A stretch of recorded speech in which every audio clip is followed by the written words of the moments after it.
like all of you know, I'm Patty Lovejoy. I've been living here in Stratham for 25 years, and during that period of time I've been very active in community and public service. I did 3 years on the Stratham School Board, and I just finished 9 years on the Exeter Region Cooperative School Board. I served on the as a trustee of the Great Bay E-Learning Charter School and on the Board of Governors of the Seacoast School of Technology. And also in our community, from PTO president to I've been on the Stratham Fair Committee for the last 5 years. I do all the gates, and a few of you worked on the gates for me this year. So I've been very active, and I think that being involved in your community is a good way to know what your constituents really want. This was my first term in the New Hampshire House. What a time to pick to do. It's hard to pick out what were the biggest lowlights during this time. The lack of civility was not what I was expecting. The fascination with guns. I mean, the New Hampshire House passed some of the most ridiculous bills. Fortunately, the Senate killed, there was like 5 bills, and the Senate killed them all in about 5 minutes, to allowing guns on campuses, to allowing anyone to have loaded weapons in cars, anyone to carry a concealed weapon even if you had a criminal record or were mentally ill.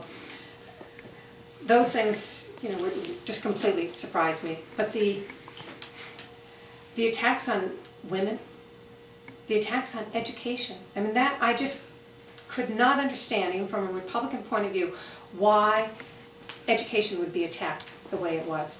Cutting our university system by almost 50%, and then our community college system by about 20%, made absolutely no sense to me.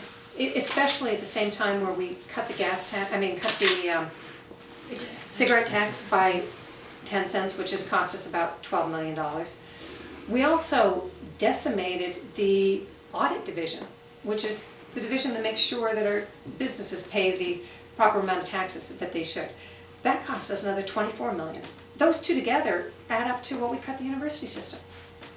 It makes no sense. There are things coming, there are situations in New Hampshire that I'm not sure that most voters are really concerned about right now, is looking at our infrastructure. As the past Department of Transportation Secretary said, if you don't have a game board, you don't have game. If you look at our bridges, I should have looked at the numbers before I came here tonight, but it's about 20% of all of our state and interstate bridges, and it's over 40% of our municipal bridges that are either structurally deficient or functionally obsolete. Yeah, structurally deficient or functionally obsolete. That's an incredible number. We are 47th in the nation for the condition of our bridges. Our water issues need to be dealt with, and sewer. If we don't have a game board, we're not going to attract businesses. And part of that game board is also the education system. Businesses will come here if we have a good education system. Somebody had asked me a question at Riverwoods about how New Hampshire would lure businesses, such as like Mercedes got lured to South Carolina. He said, how can we lure businesses like that? And Paul Holloway, who was very involved with the community college system, told the story about South Carolina. When Mercedes was looking to locate here in the United States, all kinds of states, governors took delegations to Germany, and they offered them tax breaks and all kinds of things. The governor of South Carolina went with one person, went with the president of the community college system. That's it.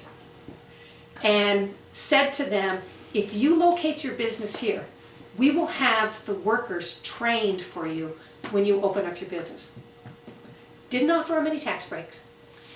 Offered them education. Mercedes located their factory in South Carolina. It's not luring businesses with tax breaks. It's luring them with an educated population, and you don't do that by cutting your colleges, your university system 50%, and your community college system by 20%. It was the greatest one-time cut in the United States of any state to their community college system. I mean, to their university system. We were like tied for 49th for how much we supported higher education. Well, we've got 50th lockdown now. I mean, we have got, and I don't think that's where we want to be. I don't think those are things that we want to be. So I'm looking forward to going back up to Concord and fighting the good fight, and hopefully next time the balance between Democrats and Republicans will be a little more sane.